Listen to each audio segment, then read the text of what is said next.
di sini saya punya ada buku Niknok, dan di sini ada buku STKI, SLKI, dan SIKI. Yang pertama-tama kita pakai dulu di sini STKI, SLKI, dan SIKI. Yang pertama kita gunakan buku STKI terlebih dahulu untuk menentukan diagnosa keperawatan. Kita buka daftar isi. Kita cari daftar isi di sini.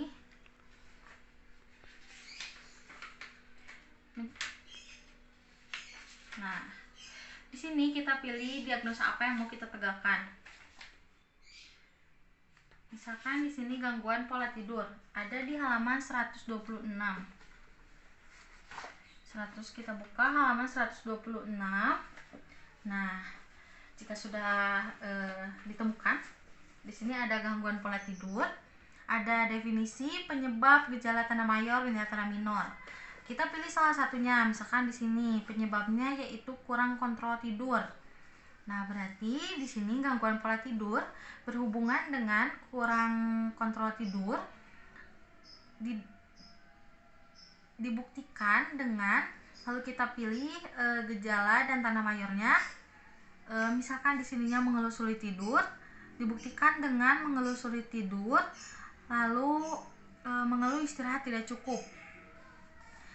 Lalu kita pilih tanda minornya, yaitu mengeluh kemampuan beraktivitas menurun. Kondisi klinis terkaitnya, yaitu kita cari di sini, misalkan pilih nyeri atau kolik. Nah, jika sudah menentukan standar diagnosa keperawatannya, lalu kita buka luaran keperawatan Indonesia, yaitu SLKI, untuk menentukan indikator. Pertama kita buka daftar isi, lalu kita buka daftar tautan SDKI, SLKI.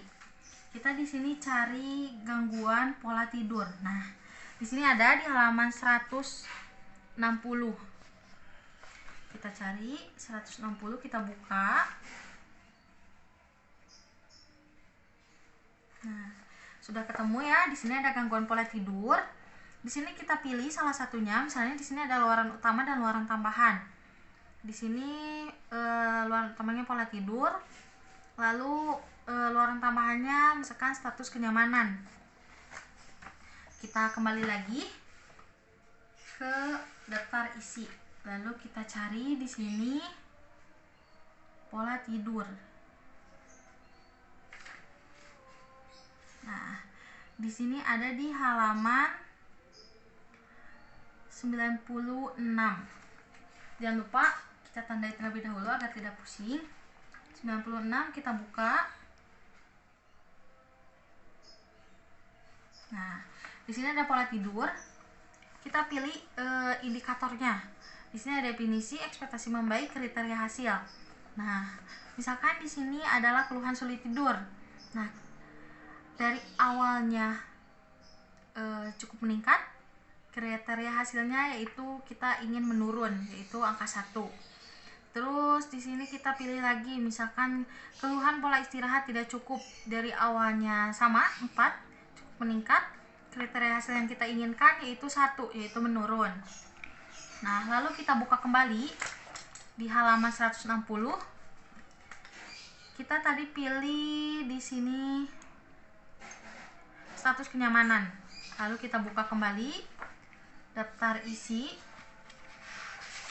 kita buka kembali luaran perawatannya, lalu kita pilih status kenyamanan.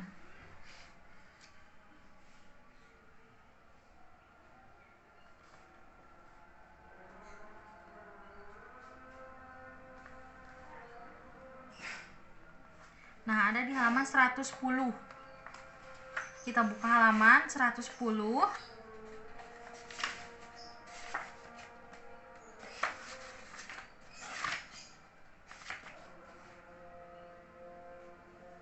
Nah, misalkan di sini kan sudah ketemu ya, ada definisi, ekspektasi meningkat, kriteria hasil. Kita pilih kriteria hasil beberapa. Misalkan di sini keluhan sulit tidur, dari awalnya meningkat meningkat, kita kriteria hasil yang kita inginkan adalah 4, yaitu cukup menurun. Nah, terus di sini kita pilih lagi misalkan pola tidur. Nah, pola tidur dari awalnya 2 cukup memburuk, kriteria hasil yang kita inginkan yaitu 5, yaitu membaik. Nah, jika sudah menentukan diagnosa dan luar perawatan, kita buka yaitu intervensi untuk menentukan intervensi perawatan apa yang harus kita gunakan. Lalu kita yang pertama seperti biasa kita buka daftar isi, kita buka daftar tautan SDKI dan SIKI. Kita cari di sini gangguan pola tidur. Nah, ada di 464.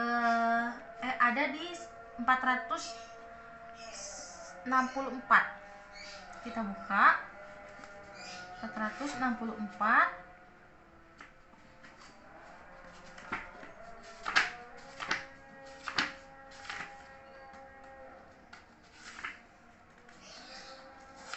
Nah, di sini kita sudah ketemu. Di sini ada gangguan pola tidur, yaitu ada intervensi utama, intervensi pendukung. Nah, nanti kita pilih beberapa. Misalkan di sini dukungan tidur kita pilih, lalu intervensi pendukungnya kita pilih manajemen lingkungan. Jangan lupa kita tandai terlebih dahulu. Lalu kita buka kembali daftar isi. Kita buka daftar isi yang daftar intervensi keperawatan. Tadi kita pilih yaitu dukungan tidur. Yang pertama, dukungan tidur.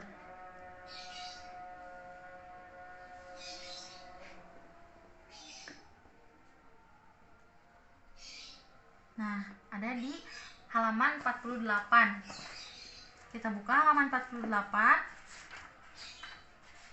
Nah, sudah ketemu di sini dukungan tidur, ada definisi, ada tindakan, observasi, terapeutik, lalu edukasi. Nah, kita pilih salah satu atau beberapa. Misalkan di sini tindakan observasinya, kita memilih identifikasi pola aktivitas dan tidur, lalu identifikasi faktor pengganggu tidur.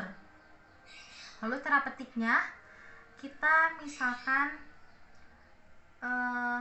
modifikasi lingkungan, pencahayaan, kebisingan, suhu, matras, tempat tidur, lalu kita batasi waktu tidur siang jika perlu, dan tetapkan jadwal tidur rutin. Edukasinya, misalkan kita jelaskan pentingnya tidur cukup selama sakit kepada pasien, lalu kita anjurkan menepati kebiasaan waktu tidur. Nah, lalu kita buka kembali yang tadi kita sudah tandai di halaman 464. Kita pilih yang kedua. Tadi yaitu yang keduanya adalah manajemen lingkungan. Lalu kita balik lagi ke daftar intervensi keperawatan. Kita cari manajemen lingkungan. Manajemen lingkungan. Nah, di sini manajemen lingkungan ada di halaman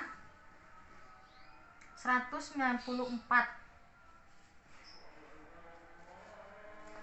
194 kita buka 94. Manajemen lingkungan. Di sini ada definisi, tindakan, observasi, terapeutik, dan edukasi. Lalu kita pilih di sini. Misalkan observasinya kita pilih identifikasi keamanan, kenyamanan lingkungan. Terapeutiknya kita pilih di sini adalah sediakan tempat tidur dan lingkungan yang bersih dan nyaman. Lalu edukasinya kita jelaskan atau ajarkan pada pasien dan keluarga untuk membuat lingkungan ramah dan aman. Jika sudah beres, kita tutup dan sudah beres menentukan standar diagnosa perawatan, luaran, dan intervensi. Selanjutnya kita menggunakan buku Nanda Niknok. Yang pertama, seperti biasa kita menggunakan Nanda untuk menentukan diagnosa keperawatan. Lalu kita menggunakan buku NOK untuk menentukan luaran keperawatan, yaitu Nursing Outcome Classification. Lalu menggunakan buku NIK untuk menentukan intervensi, Nursing Intervensi classification. Baik, yang pertama kita menggunakan nada terlebih dahulu. Kita buka daftar isi, lalu kita pilih diagnosa apa yang kita tegakkan.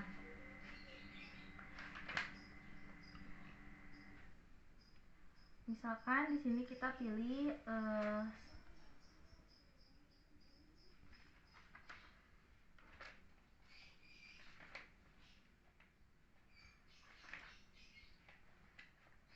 stop dulu. Nah, di sini kita misalkan pilih gangguan pola tidur. Di sini ada di halaman 214.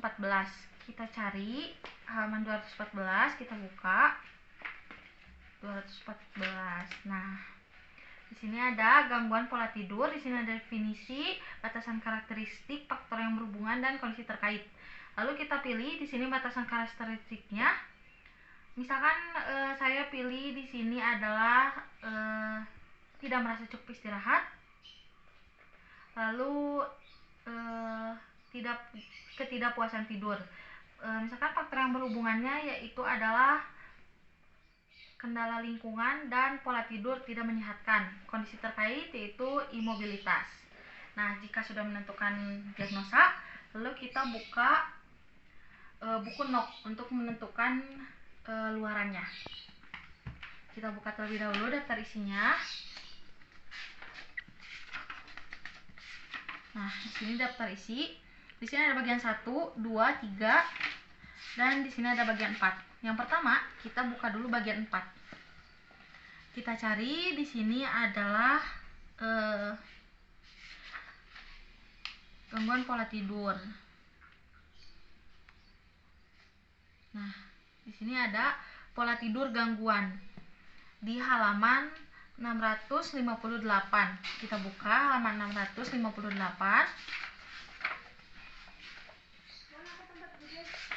658.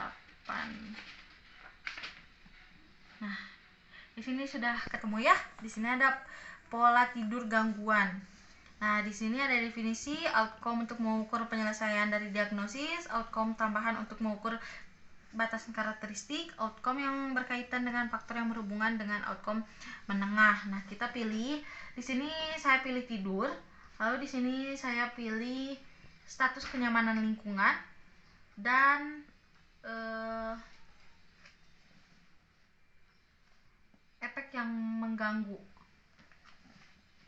Lalu kita buka, jangan lupa di sini kita tandai terlebih dahulu.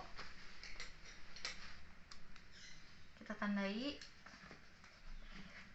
Nah, kita buka bagian 3. Bagian 3. Kita pilih di sini tadi adalah tidur. Kita cari tidur. Dari T. Nah, ada di halaman 566. Kita buka halaman 566.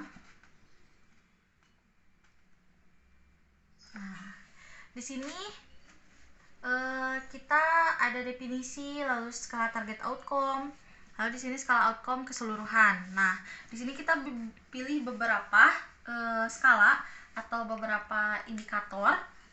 Misalkan di sini ada, saya pilih di sini jam tidur. Dari awalnya sangat terganggu, indikator yang kita inginkan yaitu adalah tidak terganggu dari 5. Lalu kita pilih di sini adalah pola tidur. Dari awalnya banyak terganggu yaitu 2. Indikator yang kita inginkan adalah 5, yaitu tidak terganggu. Lalu kualitas tidur. Dari awalnya sangat terganggu. Indikator yang kita inginkan adalah 5, yaitu tidak terganggu. Sudah itu kita buka kembali yang tadi kita tandai, yaitu di halaman 658. Gangguan pola tidur. Tadi kita pilih yaitu adalah status kenyamanan lingkungan. Kita buka kembali bagian 3, kita cari status kenyamanan lingkungan. Status kenyamanan lingkungan.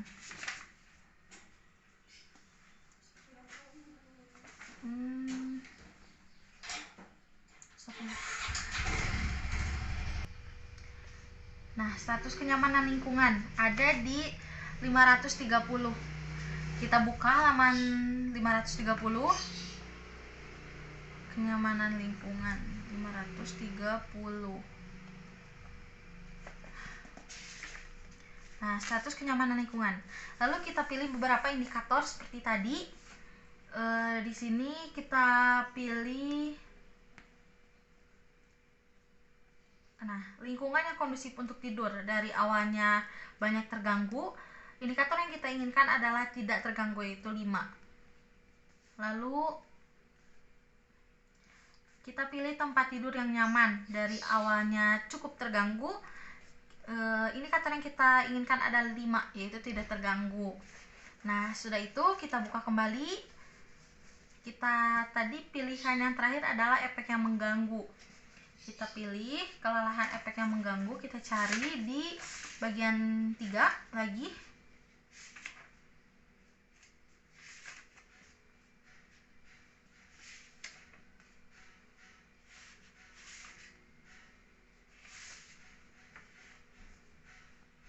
Nah, ada di halaman 122.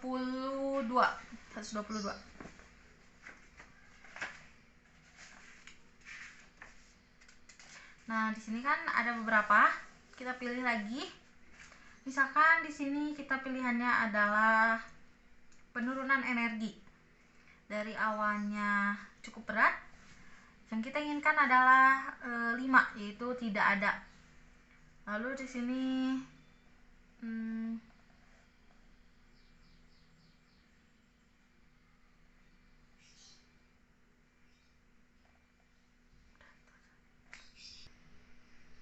nah, jika sudah menentukan Nursing Outcome Classification atau NIC atau luaran, kita buka. Itu yang terakhir adalah Nursing Intervention Classification untuk menentukan intervensi. Kita untuk menentukan intervensi.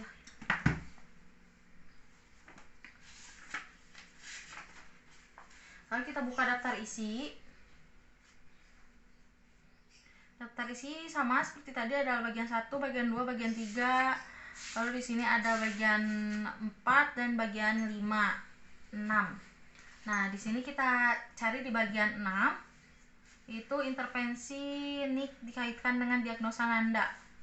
Nah, kita cari di sini. Tadi adalah pola tidur gangguan. Pola tidur gangguan. Nah, pola tidur gangguan ada di halaman 578. Kita lihat di sini, kita cari 578.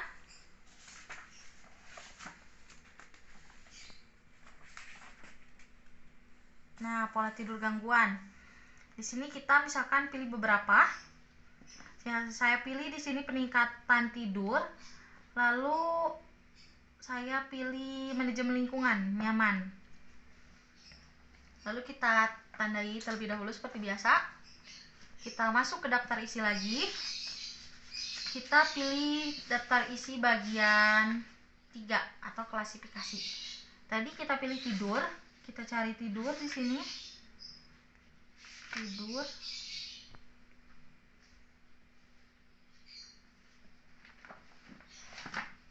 Peningkatan tidur. Kita pilih cari peningkatan tidur.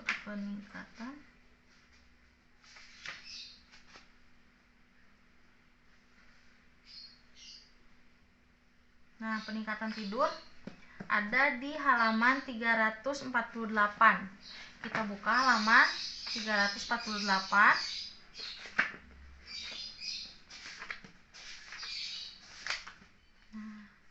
Nah, peningkatan tidur.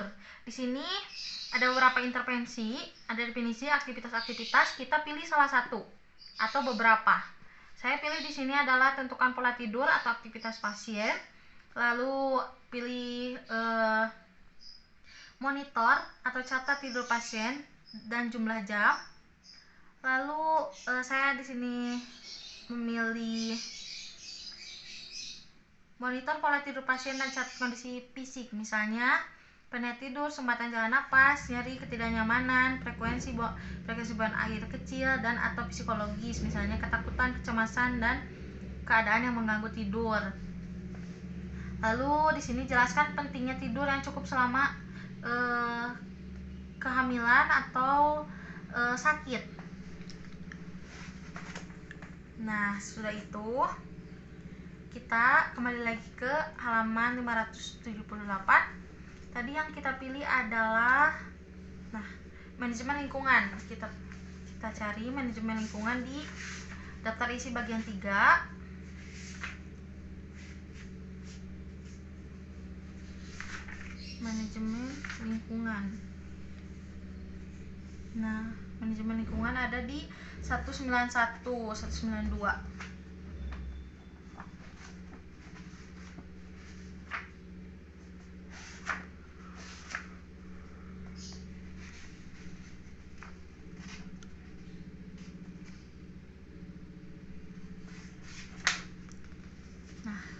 Manajemen lingkungan ada di 191. Di sini sama ada beberapa intervensi, lalu aktivitas-aktivitas apa saja yang kita pilih. Di sini saya pilih 1. Ciptakan lingkungan yang aman bagi pasien.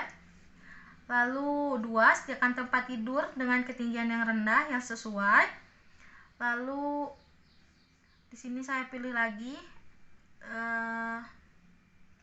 sediakan tempat tidur dan lingkungan yang bersih dan nyaman. Lalu sediakan kasur yang kokoh dan tempatkan saklar di posisi tempat tidur yang mudah dijangkau.